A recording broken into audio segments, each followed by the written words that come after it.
भगवान श्रीकृष्ण म्हणतात की हे बघ अर्जुना, जो कोणी माझ्याशी आनंदी चित्त राहतो आणि नित्य माझं स्मरण करतो,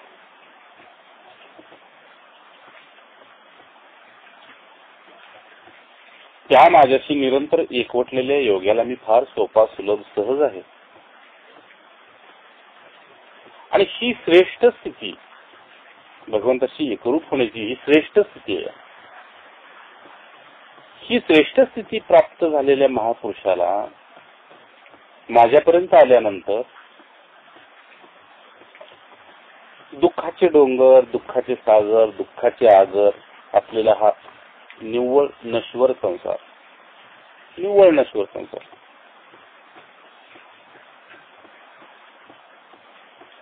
त्या नश्वर संसारामध्ये त्याला कधी पुनर्जन्म प्राप्त होत नाही आणि तो हयातीमध्येच त्याचा अनुभव घेतो. परंतु तो पुरुष माझ्याशी जेव्हा एकरूप होत असतो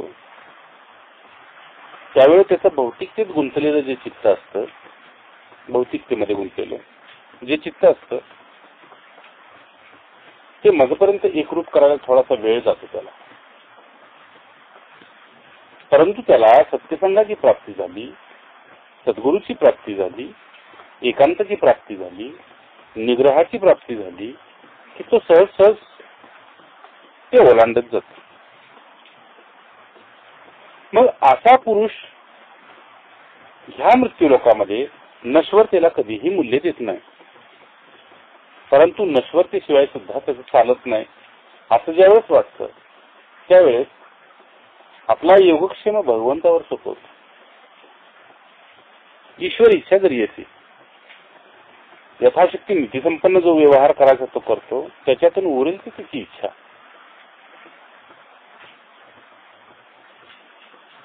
आणि म्हणून नीतीसंपन्न व्यवहारामध्ये काय होतं, संसार नकोसा वाटतो तो श्रीमंताला सुद्धा आणि संसार नकोसा वाटतो तो गरीबाला सुद्धा. परंतु नीतीसंपन्न पुरुषाला कधी संसार नकोसा बी वाटत नाही आणि हवासा बी वाटत नाही. ही त्याची महिमा आहे. ठीक आहे ना.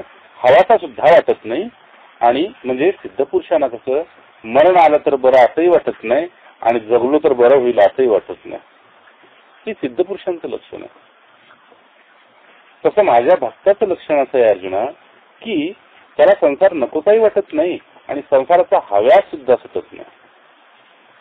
या निग्रहित उपरतीला पोचण्यापर्यंत त्याला काय करावं लागत असेल हे मी त्याच्याकडून करून घेतो. आणि हे मी त्याच्याकडून करून घेतोय हे त्या परमात्म्याची कृपा त्या जीवाच्या सहज लक्षात येते. ज्यावेळेस लक्षात येते त्यावेळी तो काय करतोय, जय जय, त्यावेळी तो भगवत कृपेला नमस्कार घालतो. बस ही माझ्या प्रभूची, ही माझ्या सद्गुरूंची कृपा. हो दे काय व्हायचं, हो दे काय करायचं. दोन सत्पुरुष काशी यात्रेला गेले. काशी यात्रेला गेल्यानंतर तिथे की नाही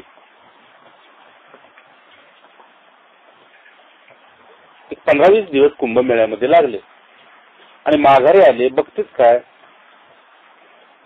काय तर संपूर्ण झोपडी उडून गेली. लोकांनी म्हटले राहता शिवालयात, राहता गणपतीच्या मंदिरात, अमुक ठिकाणी राहा, नाहीतर हा आमचं सराय आहे, सराय म्हणजे अतिथीगृह आहे तर तिथं राहा. ते म्हणाले नाही मग इथंच राहणार, म्हटले झोपडीतच राहणार. मग का बरं म्हटले असं आहे त्याचीच इच्छा होती ना उडवून जायची. नाही पण म्हटले अहो तुम्ही एवढं भगवंताचं करता मग तुम्ही तिकडे गेल्यानंतर भगवंतांनी तुमच्या झोपडीचं रक्षण करणं हे त्याचं काम होतं.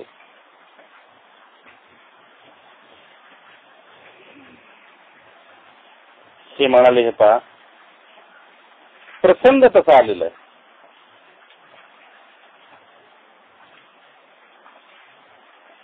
भगवंतानं भगवंताचं कार्य केलं होतं की भगवंतानं झोपडीतून काढून आम्हाला तीर्थावर बोलवलं होतं, त्याच्या चरणी बोलवलं होतं.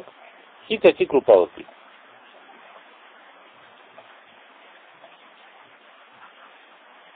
ही आध्यात्मिक कृपा होती. परंतु आधी भौतिक जो काही त्रास व्हायचा होता तो झोपडीला झालेला आहे, तो मी का करून घेऊ? तो झोपडीला झालेला आहे.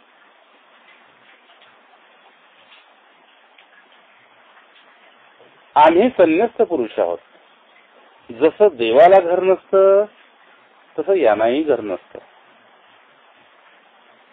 घरामध्ये देवघर केलं जातं.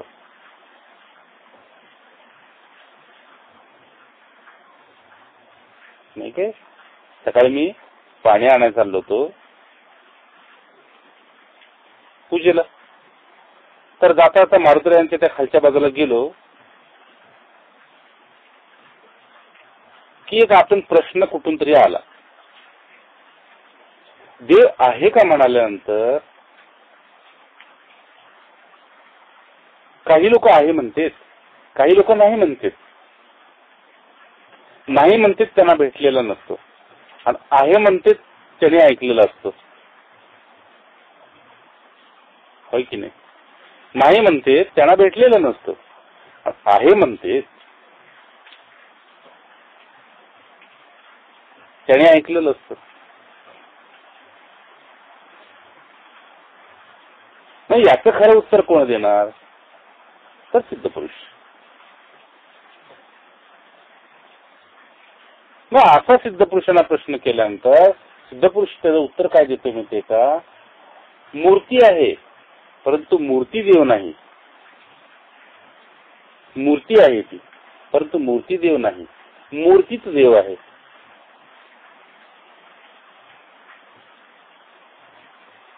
देह आहे, देह देव नव्हे, देहात देव आहे.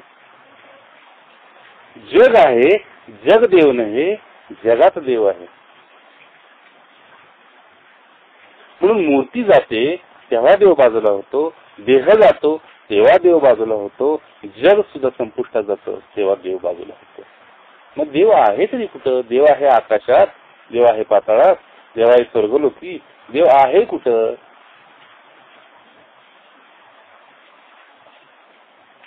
तर असं हे विमल चैतन्य, विभू चैतन्य, हे जे मूळ स्वरूप आहे सच्चिदानंद स्वरूप, ते प्राप्त करून घेण्यासाठी की नाही, जसं बाळाला कुठलंही खेळणं आवडत नाही, कुठलंही खेळणं आवडत नाही, कुठलंही खेळणं आवडत नाही, त्यावेळेस सगळं दिल्यानंतर मग शेवटी आईला कळतं की याला काय पाहिजे तर मीच पाहिजे. बाळ खेळणी बाजूला टाकून देतं आणि आईच्या मांडीवर गप्प बसतं. त्यावेळेस तिच्याही लक्षात येतं. तसं या जीवाला की नाही भौतिक जगतातली सगळी खेळणी भगवंत देऊन बसतो, त्याच्या रडण्याप्रमाणे, त्याच्या पुण्याईप्रमाणे, त्याच्या प्रारब्धाप्रमाणे आणि त्याच्या प्रयत्नाप्रमाणे. तर संपूर्ण खेळणी देऊन बघतो. हा खेळत असेल तर स्वतः कधी त्याला भेटत नाही. त्याला हे नको असेल तर तो भेटतो. मग नको असेल तर म्हणजे कसं काय? तर नको असेल तर मी काल सांगितलंय, असेल तर असू दे, नसेल तर नसू दे, या स्थितीमध्ये भक्त राहिलं पाहिजे. असेल तर असू दे, पण नसेल तरी बी नसू दे.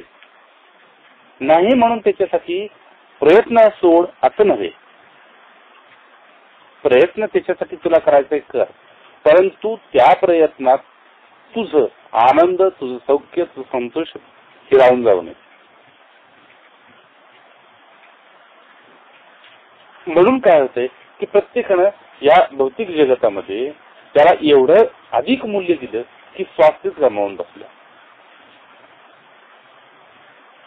इथं माऊली म्हणते की हे बघ, जो कोणी असा माझा भक्त होतो, माझा जो कोणी भक्त होतो त्याचा कर्जदारपणा मला नाही सहन होत बाबा. कसं काय कर्जदारपणा? तर समर्थाने सांगितले, इथं मृत्यू लोक ज्यावेळेस भक्त जन्म घेतो त्यावेळेस तो देवाला ऋणी करून सोडतो. ऋणी करतो म्हणजे काही न मागणं, काही अपेक्षा, त्याच्या निरपेक्ष भक्ती करणं म्हणजे ऋणी करणं. बस ठीक आहे, चांगलं आहे, मस्त दिले. आता कळतंय हा असं ते असं घे 4-5 लाखाचं,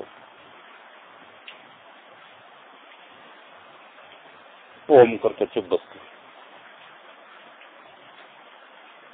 म्हणून की नाही भौतिक जगतामध्ये ज्यांची भगवंताबद्दलची इच्छा असते, रजगुणात्मक इच्छा असते, त्यांना समजावणं फार अवघड असतं.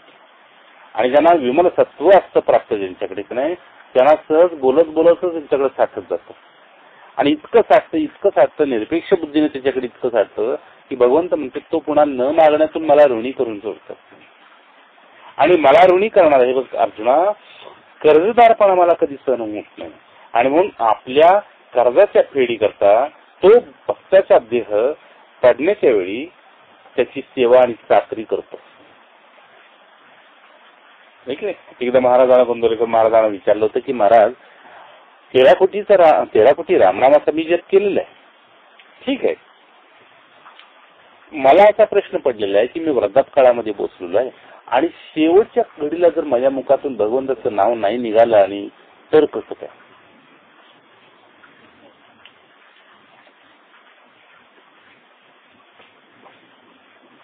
काही येईल हो डोक्यात, काही येईल, कुणाचंही काही येईल, त्यावेळी कसं काय? तर महाराज म्हणले हे देह कुणाला सोपवलाय तुम्ही? म्हटले तुम्हाला, ज्याला सोपवलाय तो बघून गेला. यावर विश्वास असेल तर गप्प बसा, यावर विश्वास नसेल तर जसं तुम्ही आजपर्यंत प्रपंचाची काळजी केली ती तुमची ठीकठाक झाली की पुन्हा परमार्थाची काळजी करू लागला.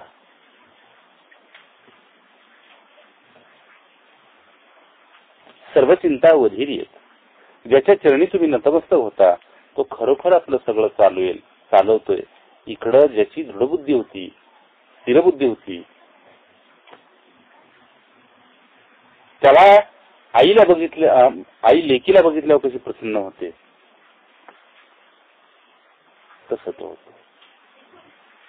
का तर निरपेक्ष बुद्धी आहे, मागत नाही, सांगत नाही काय.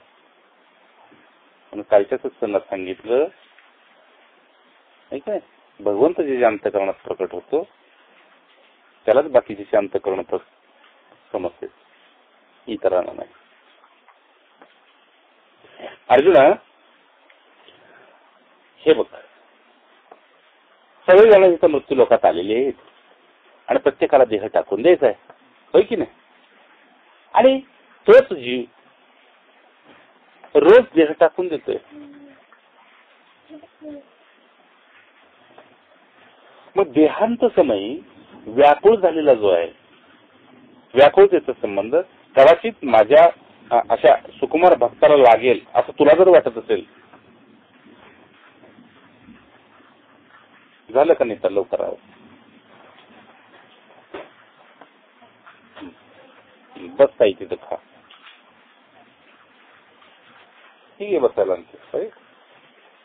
ठीक आहे, देऊन टाक. त्याच्या वत हवं तर त्याला खाली खाऊ दे तिथं ना. त्यांच्या विश्वातलं त्यांना पाहिजे, आपल्या विश्वातलं आपल्याला पाहिजे, आहे की नाही? प्रत्येकाचं वेगळं आहे. आपण ते करून खाऊन बघितलं, काही नाही त्यात फार, हे समजलं आपल्याला. म्हणून आपण देवाला आवडलोय, म्हणून आपण संतांना आवडलोय. काही सार नाही का नाही. दोन पाठीमाग वृद्ध बसले, काही नाही साऱ्यात. थोडस लवकर आपल्याला सद्गुरूची प्राप्ती व्हायला हवी होती, मग आपण थोडस अजून विषयापासून अलिप्त राहिलो असतो, आहे की नाही? विषयाच्या रसापासून आपण अलिप्त राहिलो असतो. याच वयात गुरूंचा देह बघितला तर मस्त टणटणीत आहे. आणि त्यांच्या वयाची लोक, त्यांच्या वयाच्या अलीकडची लोक किती किती जर्जरीत झालेली आहेत. म्हणून या पुरुषांचा मोठेपणा आहे. झालं का?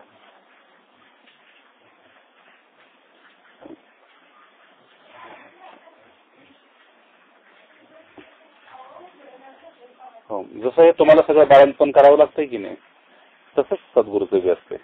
झालं का तुझं? हा, आता बोलू. हा, ठीक. जशी तुमची आहे की तशी तुम्ही आमची असता, बस, बाकी काही करत नसतं. ते कुठे हसते, मग ते काही करते, चुका करते, तरी सुद्धा तुम्हाला ते प्रियच आहे. तसं तुमच्या मनाकडून, तुमच्या म्हणून घेतलेल्या बुद्धीकडून अनेक चुका जरी होत असल्या तरी त्याला असं असे नका, माझा हा माझेपणाचा जो भाव आहे ना, अद्भुत आहे. त्याचा जिव्हाळा म्हणून सांगितलं. त्याचा एक सत्संग मी दिला होता, आहे तो जिव्हाळा वेगळाची. हा जिव्हाळा त्याच्यापाशी स्थिरावला. हा अद्भुत. जिव्हाळा विना परमार्थाची प्राप्ती नाही होत. नाही होत, मुळीच होत नाही. कुणी किती शास्त्राचे बाता मारत, कुणी काय करत, पण खिरीतली ज्ञानेश्वर माऊली म्हणतो खिरीतली पळी कशी खिरीची चव घेत नाही. त्या पळीला चव नसते, पण तीच पळी दुसऱ्याला चव देत असते ताटात जाऊन. घ्या तुम्ही खिरीतली पळी. तस आत्म अनुभव, आत्म साक्षात्कार, अपरोक्ष अनुभूती, ब्रह्मविहार, ब्रह्मानुभव, ब्रह्मविद्वरता, ब्रह्मवरिष्ठता ही आल्याशिवाय आपल्या खऱ्या शिष्याची वासच फोडायला मागत नाही सद्गुरू. जय जय. वासच फोडू मागत, त्याला बोलूच देत नाही. नको बोलूच, तुमचं काय नाही, मस्त राहतो बस, बाकी काय नाही, मस्त राहतो. मी आहे, तू आहे, काम संपलं बस. तू काळजी फक्त मला दे बस, बाकी काय नाही, मी बघतो. मग मी काळजी वाहू सरकार आहे तुझं, तेवढंच मला दे, बाकी काय नाही. मग तुला मी स्वतंत्र ठेवलेलं आहे, कारण मला माहित आहे मृत्यू लोकात अनेक जन्माची मनं तुझ्या बरोबर आहेत. मी काल सांगितले किती मन आहेत आपल्या देहात, 7 मन आहेत सांगितले. 8वं मनच नाही आपलं. 8वं मन असेल तर 8वा. 8वं मनच नाही, 7 मन आहेत मुलाधारापासून. त्या 7वं मन वरिष्ठ सांगितलेलं. काल फार धार होती एकदम अद्भुत. आज जराशी विश्रांती म्हणून मी तुम्हाला मस्त सांगतोय छानपैकी. धार जी लागली सगळीकडे धो धो करत, पाऊस चालला होता आणि फक्त पायावर चाललंय. पाय तेवढा अंगठा संकेत होते. शास्त्रात जसं वर्णन केलंय तसं नुसता अंगठाच धुवायचा चालला होता इंद्राकडून. इतकी महिमा तुम्हाला तर त्याचं काय सांगू. आईचं नाव काढलं की आई प्रेमळ असेल, तिच्या स्मरणानंच लेकीचं हृदय पाजळतं. तसं की नाही, ज्यावेळेस जेवता असं करायला लागतं त्यावेळेस आमचंच हृदय पाजळतं की केवढा मोठा सद्गुरू असेल की इंद्र सुद्धा पाय धुण्यासाठी खाली धारा होता. आणि मागच्या 15 दिवसात पाऊस झाला, अशी सत्संग चालू होता, शनिवारचा दिवस, आणि गच्च लोक बसली होती आणि संपूर्ण बदबद बदबद बद सगळीकडे गळायला सुरुवात. म्हणजे धारा एकदम. आणि पुन्हा खाली ते काय पाणी येईना, खाली पाणी येईना. त्याच्यानंतर पाहिल्यानंतर बघितलं तर हेच फक्त भरून हे भरलं होतं. हे काय असंच इथं जळत होतं, इथे काय ठेव नाही, पण हे भरलं होतं. आणि ही ओढी संपूर्ण ओली झाली होती, ती बाहेर ठेवली आहे, ही नवीन आणली आहे. हा कुठे लिहून ठेवायचा एवढा मोठा उपकार सद्गुरूचा. लोक म्हणतील चमत्कार, आम्ही म्हणतो उपकार. काय आम्ही म्हणतो उपकार, लोक म्हणतील चमत्कार. दोन्हीकडे यमक एकच आहे की नाही. यमक कार आणि कार, पण इथे उपकार आहे, तिथे चमत्कार आहे. ते कुठं ही मृत्यू लोकातली इतकी संख्याने जीव, आणि कुठं तो आमच्यावर कृपा केलीस. म्हणजे निश्चित आपल्या मनाला सांगायचं, खरंच माझी अनन्यता देवाला आवडलेली आहे की नाही. बागांना पसंत केल्याशिवाय लग्न झालं का, म्हणजे खरंच मी त्याला आवडलेली आहे. आता काय थोडस इकडे तिकडे झिडीक चाललं असेल तर ती बी आवडीपोटीच चाललं असेल, बस बाकी काही नाही. ऐकायचं नाही, उलटी उत्तरे करायची, काय वेळेवर मग बस बळण जरा रुसवा फुकवा दाखवायचा. त्याचं कारण काय, आवडलंय. तसं अधूनमधून काय देवाचा आता रुसवा फुकव्या अभ्यावर चालले असेल, काय चाललं असेल ठीक आहे, पण तरी बी आपल्यावर त्याचं प्रेम आहे.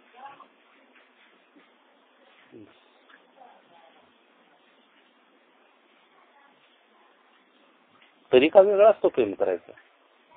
तो बाहेर गेला तर हा बाळ ठीक आहे का, बाळ जेवलं का, म्हणजे डायरेक्ट तू जेवली का म्हणायच्या या जागेवर फक्त बाळ जेवलं का म्हणायचं.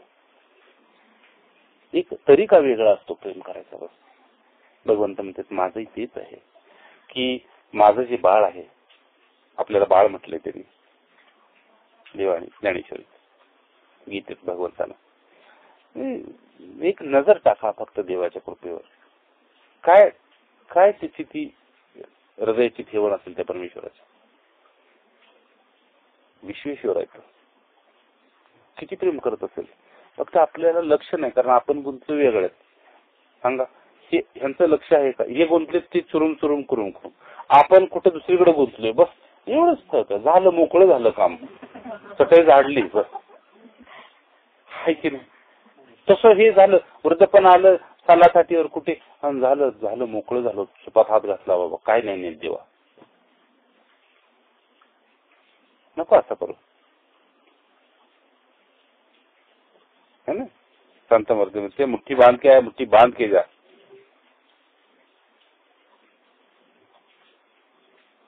नाही तर असं दाखव की प्रभू मोकळा आला होतो बघ, काही सुद्धा चिकटून घेऊन जात नाही. शपथ खातो या अन्नपूर्णेची, काही सुद्धा मोकळा चालू देवा, तुझ्याकडे मोकळाच येतं, तू मोकळा पाठवला होतास, मी काही सुद्धा चिकटवून घेतलं नाही. इतका निर्लेपपणानं माझ्याकडे. अर्जुना, असा जो माझा भक्त आहे तो माझ्याविषयी त्याला असलेलं स्मरण ही कोणी एक प्रशस्त थंडगार अशी सावलीच समज. त्याच्या स्मरणात असणे गोड सावली, नुसतं स्मरण करायचं बस. कुठेतरी मनाच्या कोपऱ्यात काही काम करताना थोडस जे काही करत असेल त्यावेळेस नुसतं ढवळून पोटातून एक स्मरण करायचं की आहेत सगळे आहेत आपल्याला, पण नाही करमत तुझ्याशिवाय.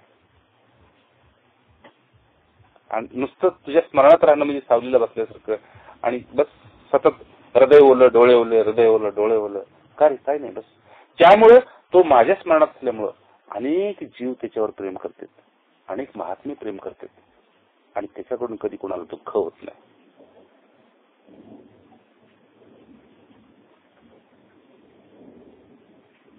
हे बघ अर्जुना, या थंडगर सावलीला सोडून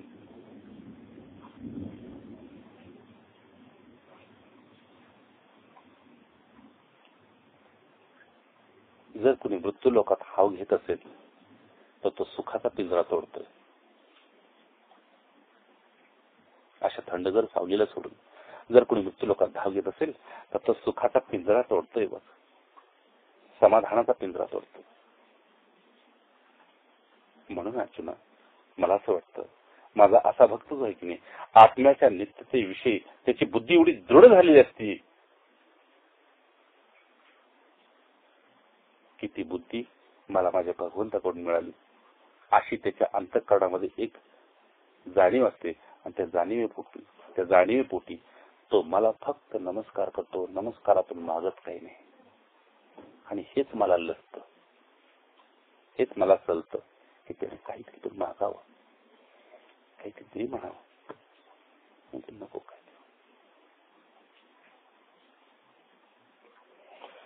अशी सुंदर बुद्धी त्याच्यामध्ये प्रकट झाल्यामुळं एक आत्माच सत्य आहे, एक आत्माच नित्य आहे एवढंच त्याच्यामध्ये स्थिर होतं.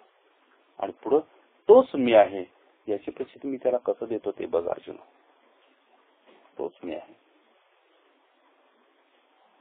म्हणजे तो एवढा वाहिलेला, जो माझ्यात वाहिलेला, माझ्या सावलीला एवढा एकरूप झालेला, तो स्वतःला गमावून बसतो आणि त्याच्या रूपात मीच प्रकट होतो. जय जय. त्याच्या रूपात म्हणून आपण आपल्याला समजायचंच नाही आपण आहोत, तोच आहे, तोच तो. काहीच नाही करायचं इतकं सगळं कळाल्यावर. जप सुद्धा होत नाही बाई, पुढं होतो का? जप नाही होत, नुसतं बसून बस नारायण. ते बाटलीवर नशा कशी उतरत नाही गुलवडीची, तसं एक नुसता बसून राहतो. हो. तयाचे बोलणे खुंटले, तयाचे चालणे खुंटले, तयाचे ऐकणे खुंटले, तयाचे पाहणे खुंटले.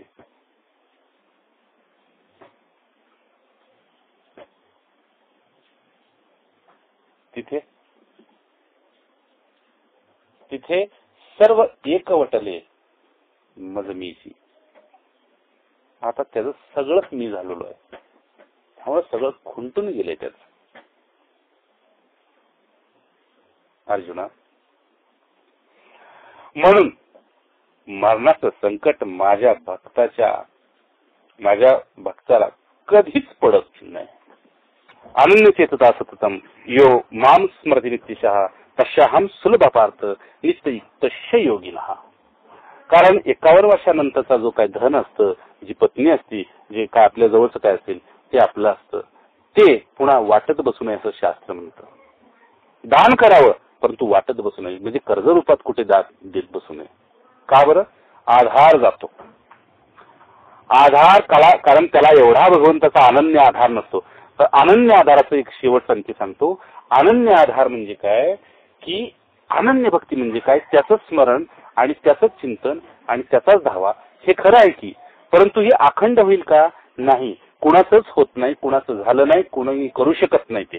मग काय तर आपल्याला अनन्य म्हणजे सगळ्यांच्यात असून सगळे आधारापेक्षा तो आधार श्रेष्ठ आहे असं सतत वाटणं म्हणजे अनन्यत्व.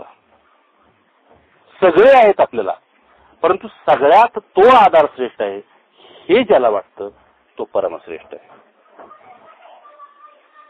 शेवटचं गुपित सांगितलं. कितीही सगळं आपल्याला अगदी अंतरुणावर आपल्याला पाण्याच्या जागेवर दूध पाजणारी जरी मिळाली तरी ही भगवंताची कृपा म्हणून आधार त्याचा घ्यायचा. बस. जय जय. मस्त झाला. अनन्य चेतसा सततम यो मास मते तस्याहम सलो बात श्री योगी.